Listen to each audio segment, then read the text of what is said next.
Hello there, wonderful people of the internet. My name is Artistic Stacy. I'm so sorry for the background noise. Please ignore it. We're gonna be drawing today. We're gonna be drawing this. It's a draw designer style by Carmen Ortiz 3D, and I've had it saved to my draw designer style folder for a while, and I've always wanted to draw it. So we're gonna draw it today, and I think it looks really cool. It's very sci-fi-esque. It's 3D. It's cool, and I want to draw it. Look at it. Isn't it cool? I want to learn how to 3D model one day. Let's get on to drawing, shall we? Hello there, internet people. Voiceover Stacy here. I'm sorry if my voice sounds different from the intro of the video. I am currently sick editing this video, so that's why I sound different. But before we jump into anything about the drawing, happy Valentine's Day. That's it. That's all I wanted to say. Anyways, so I feel like while I was drawing this, it goes to show that I haven't drawn in a while. Okay, this was the first ever drawing that I did, like a serious illustration that I did after my art block. Not really art block, but it's more of a I have so many school activities that I don't even have time to draw anymore. It's like I have so much activities that it just kind of seems like I don't have time for leisure. And that's sad. But I'm pretty glad that I got to spend some time drawing something, at least a little thing, if it's not, even though it's not, original, even if it's just inspiration from someone's art. I'm just glad I got to draw. Okay, so the idea for this piece and the overall vibe that I wanted it to have was this sort of like soft, like shiny porcelain look, and the line art is like very soft looking and like light colored. That's why I didn't use black in this piece. I didn't use a lot of dark colors. I only used it for the eyes. And I wanted it to look very soft and like fluffy, where I don't know, like those art styles that kind of look like they feel like a cloud. That's what I was going for with this, and I feel like I did pretty well. And aside from that, I use color pencils for this piece because I feel like they would do the job pretty well, since I really wanted it to be very blended, very soft looking. And look, I was not used to it, okay? It was a new experience for me, since whenever I do use color pencils, it's very sketchy.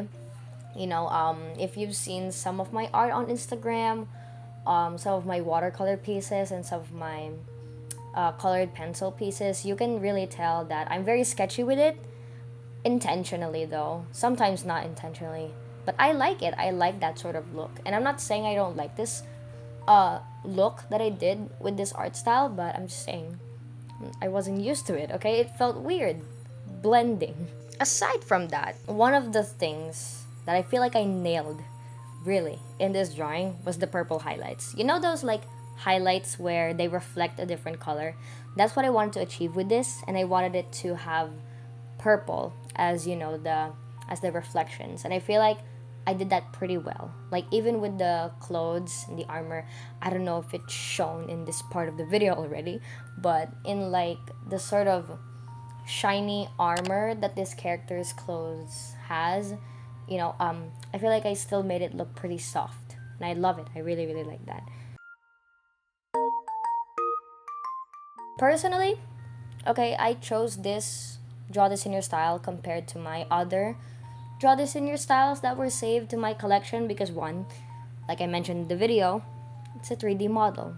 I mean, who's not impressed with 3D models, right? They're amazing, okay? Someday, like I said in the beginning of the video, I want to learn how to 3D model because it's cool. And second of all, I love the proportions, okay? I like those art styles where they have like really big proportions in the feet. Like just imagine Uraraka from Boku no Hero Academia. That I like that. I like the bulkiness around the calf area and the like basta that area. Okay, and I really like it. It makes me excited to draw. That sounds weird, but it's true. Okay, I'm not much of a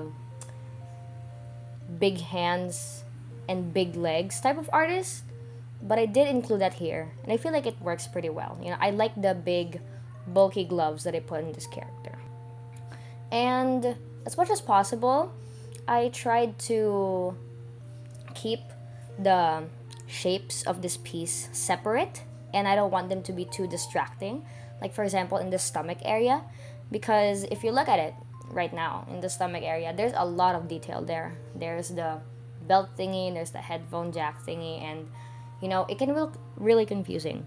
But one of the tips that I learned from the internet is that I put into practice observing the silhouette of my drawing, because it makes sure that there's not much overlap in the drawing, and so that if you make it into like a black silhouette, you know, it's recognizable in a way. Like imagine Pokemon, okay? Like when they reveal Pokemon, right? You can tell what kind of Pokemon it is based from the silhouette. And that's really important when you're making art, you know? It has to have a recognizable silhouette. I tried to keep the shapes very separate, and I tried to make it look very clean, even though there was a lot of stuff happening. Oh, and by the way, I use Pinterest for my reference, and as you can tell right now, the drawing goes across 2 pages. Why? Because I wanted to draw a lot of detail, and I don't think I can do that with like just 1 page. My sketchbook is pretty small. So yeah, that's all that I had to say for today's video. Thank you so very much for watching, and if you'd like to see more of my art, I have an Instagram which is active, and a TikTok and Twitter that is very much not active. So if you'd like to see more art, you know, frequently and currently in the current present times, check out my Instagram. It's nice, you know, I do a lot of stuff there, and all of those socials are linked in the description. And again, I'll see you guys in my next video. Thank you so much for watching. Bye.